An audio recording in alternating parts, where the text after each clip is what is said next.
Tampa Bay's gone missing just above the Kola Peninsula.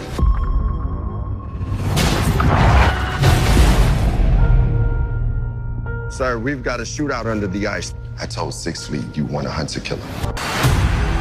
If we don't pull this off, Go! it's gonna be World War III.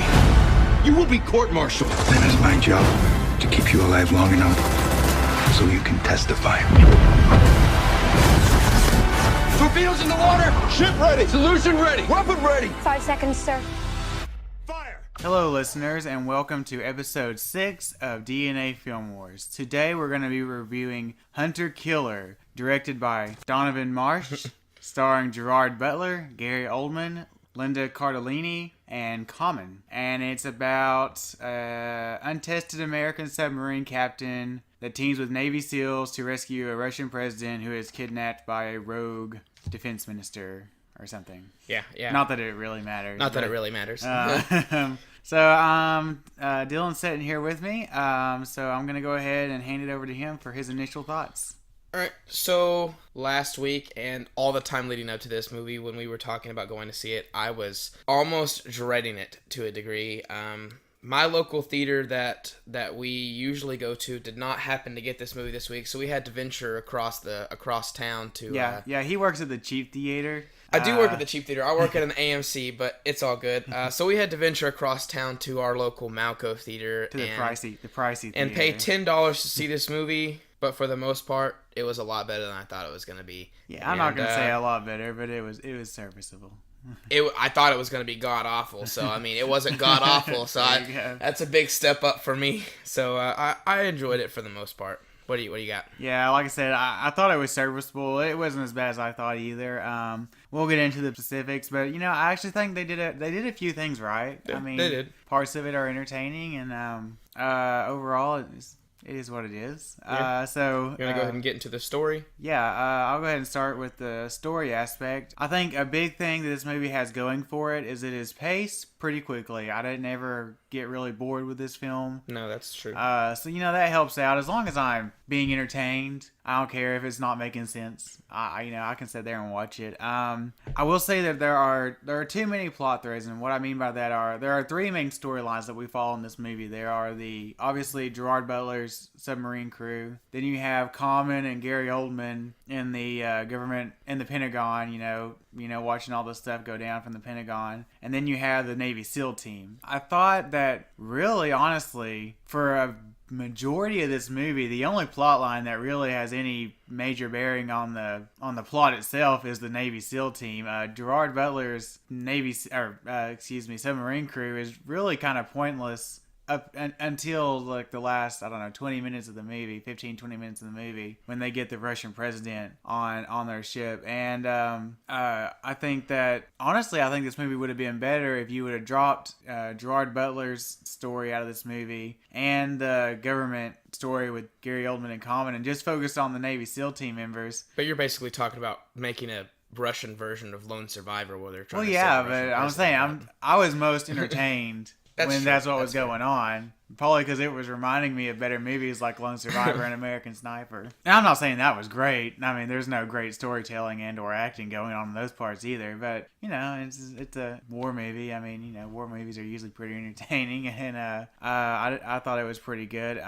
Also, there are a few plot holes in this movie. For instance, the big concern about this movie is they need to just to kind of give you a basic outline, the Russian president is kidnapped by his own defense minister because the defense minister wants power and he's trying to start a war with the United States. So then Gerard Butler, I forget his character's name, but they go in with the sub and they figure this out. So then they send in a Navy SEAL team to kidnap the president back. And so then they get the Russian president and they get him on the submarine. And then at the end of the day, everything turns out all right.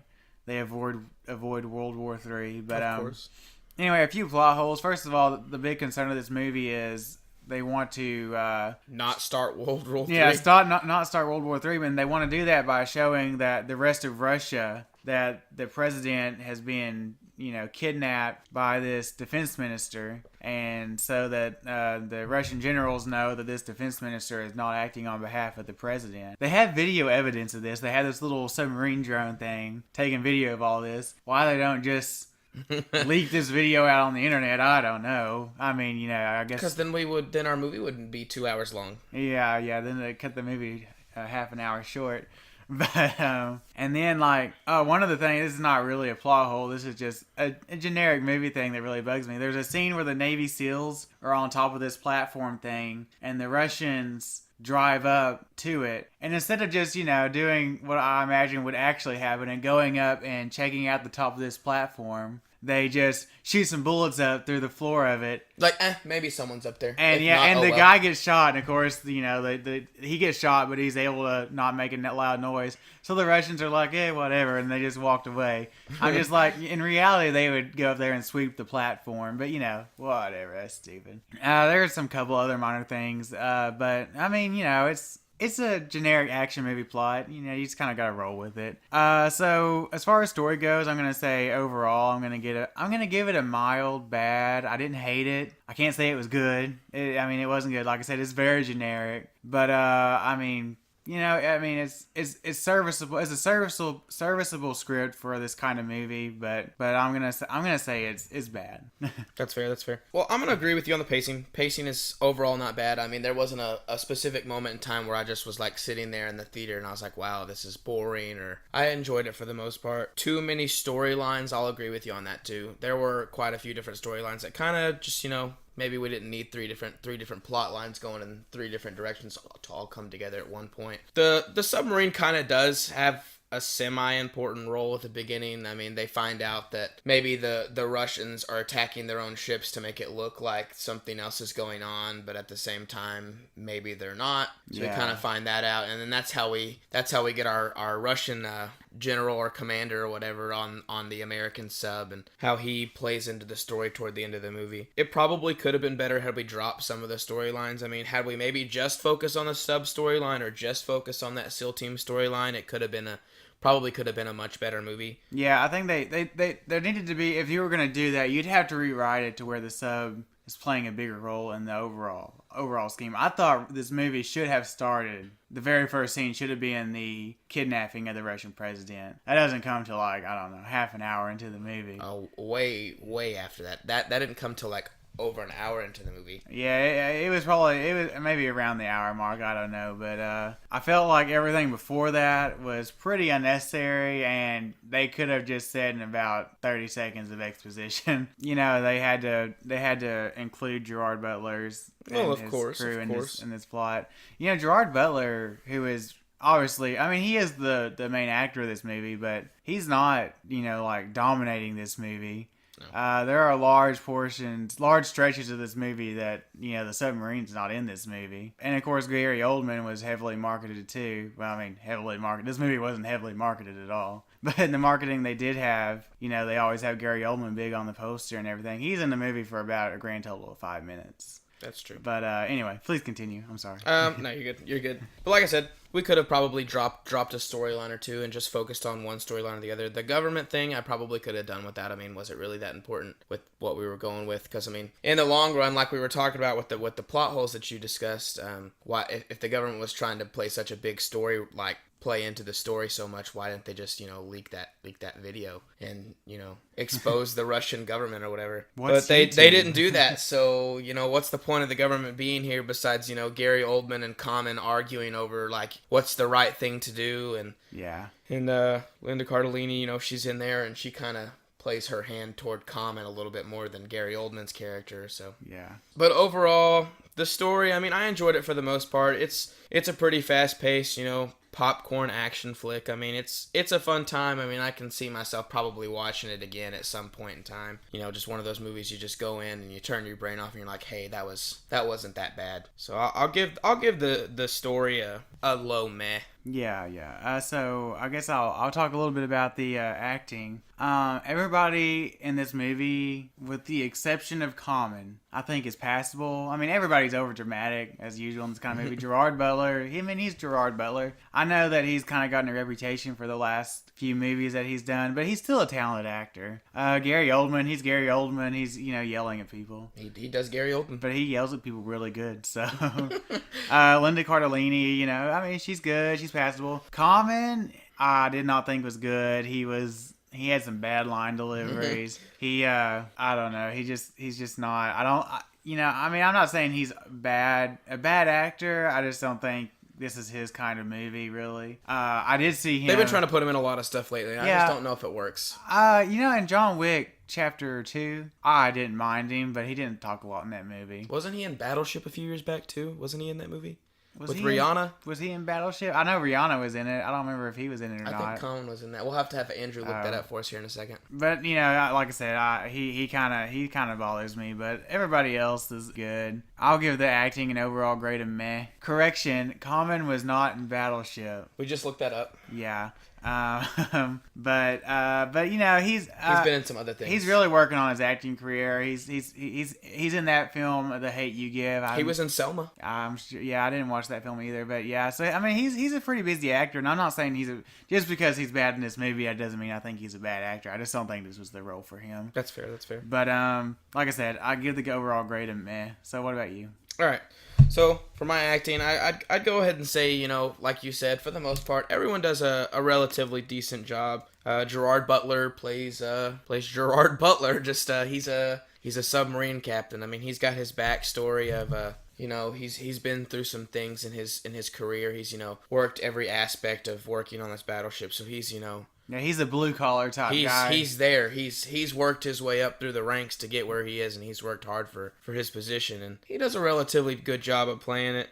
Gary Oldman does what Gary Oldman does best in his role too. I mean, he plays I guess he's a chairman for the Defense Department or something like that. Chairman of the Joint Committees. Yeah, chairman of Joint Whatever Committees. that means. Whatever. He's a government official in the Pentagon, and he works closely with Common, who plays an admiral in the movie. Mm-hmm. And Common, like you said, his performance is on the lower end of the spectrum for me. Some of his lines are not the greatest. I don't know. We never got the name of the guy who plays the Russian sub commander, but he's a pretty famous guy, and he does a pretty decent job in the movie. He always plays an evil Russian for what he does in his role, but he's not bad overall. So I'm gonna give the acting a meh. All right. So next we're gonna move on to our hodgepodge section where we talk about whatever we want. The effects I'm gonna say range from passable to bad. At times I think the submarines and stuff look pretty good, but most time it's bad. I don't know what an underwater explosion would look like, but I'm pretty sure. I don't imagine that it looks the way they look in these movies. I don't think they look the way they look in this, and at times, especially when the submarines are moving a lot, they don't look good. I think I've snuck in a Godzilla reference on every podcast we've done so far, so why stop now? I've seen a lot of Godzilla movies where they do submarine scenes where either inside the submarine or just outside the submarine shooting torpedoes at Godzilla. The CGI in those stupid Japanese movies looks as good as the CGI in this movie at times. And that's not a good thing, all right? But I think, I will say, on the flip side, I thought the sound design was actually pretty good for this movie. The explosions sound good. Like all the creaks and groans you hear in the ship when they're going too deep and stuff sound good, and give you kind of that claustrophobic feeling. And so and the gun, all the gunfire and everything sounds good. That I think helped me to ignore some of the bad CGI being thrown at me. But I would say that overall, from technical standpoint, this movie is like I said, a meh. The CGI really hurts it, but other than that, it's all pretty good. I'm glad that a lot of war movies / thrillers, pretty much all movies of this type, fall into a bad habit of having everything happen at night, where it's hard to tell what's going on. Sometimes when you have bad CGI like this movie does, they have everything happen at night to kind of cover up the fact that the CGI is bad. I am glad that this movie occurs, 90% of this movie occurs during the day. So even though that doesn't help them as far as the CGI goes, I can at least tell what's going on. So I'll give them props for that. So I'm going to say overall, hodgepodge section, meh. That's fair.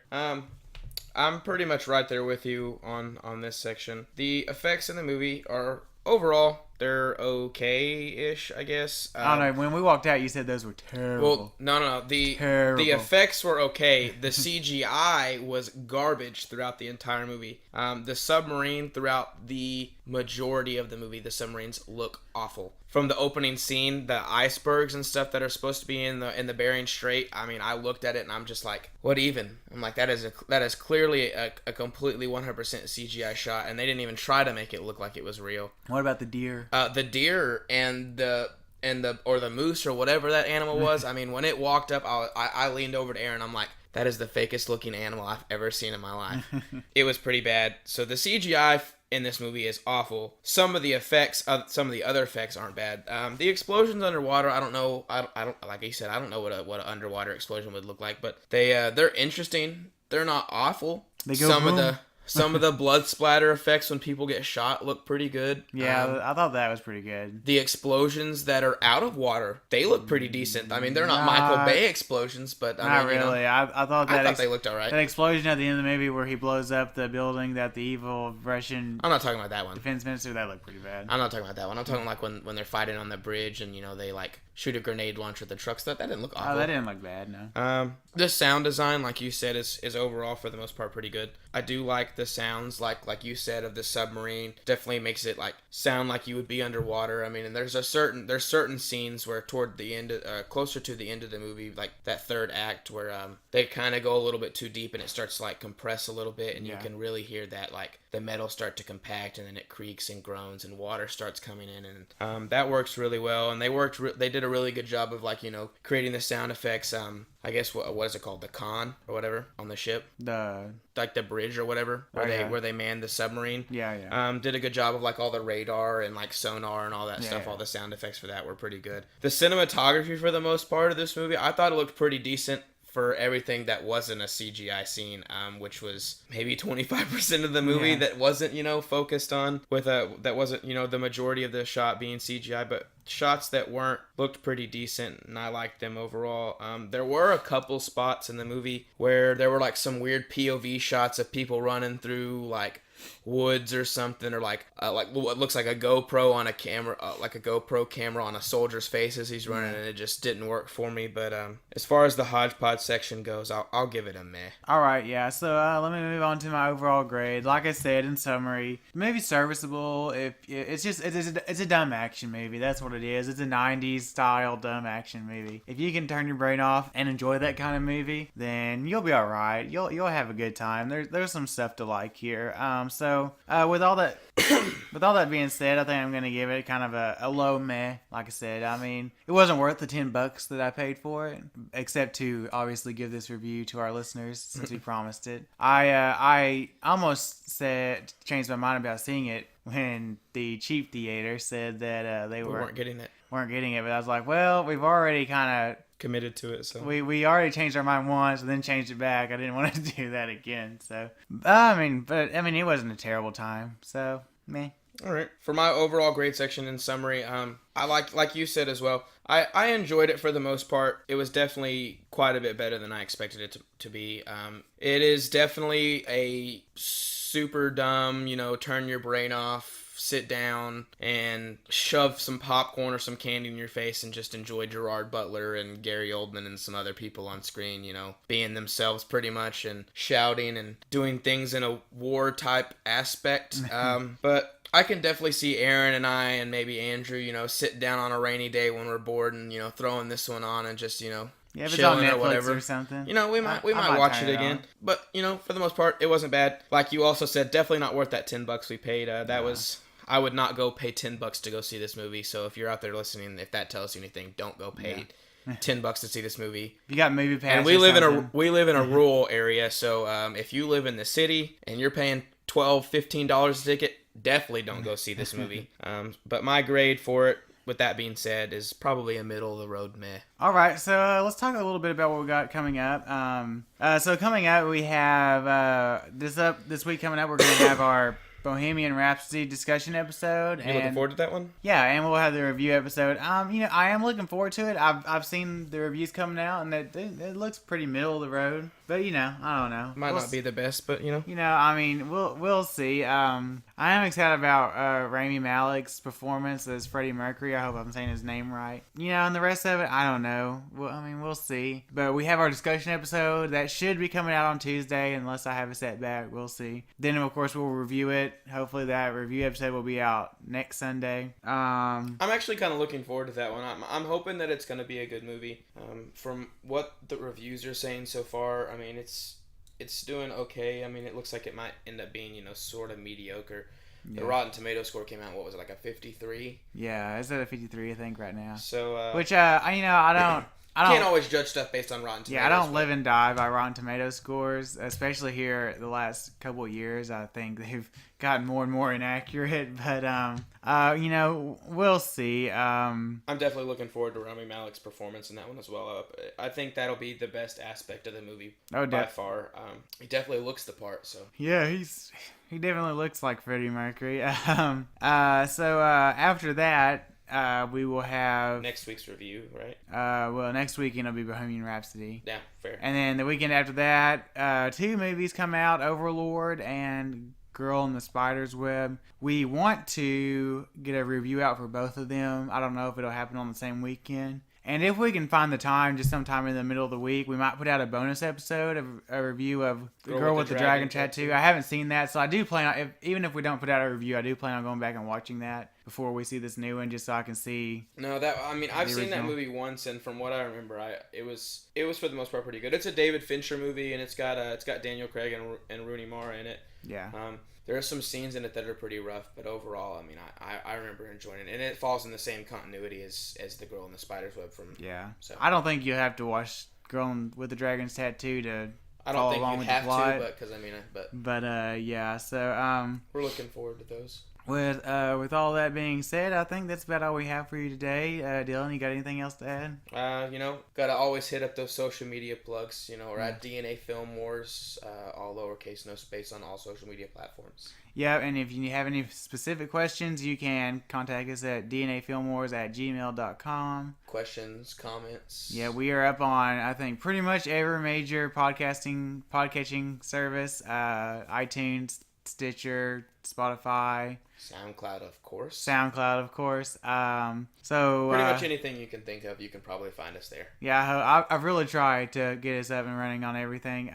So please, if you don't mind, tell your friends about us. If you like our show, you can give us a review on iTunes. Good reviews only, no bad reviews. Just kidding. You can do whatever you want. But as always, thank you for listening, and I've been Aaron. I've been Dylan. We'll see you next time. But we might have sailed into one.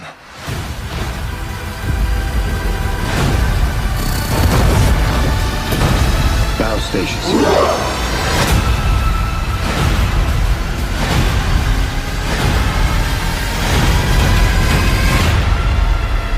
That's a warship. Brace for impact!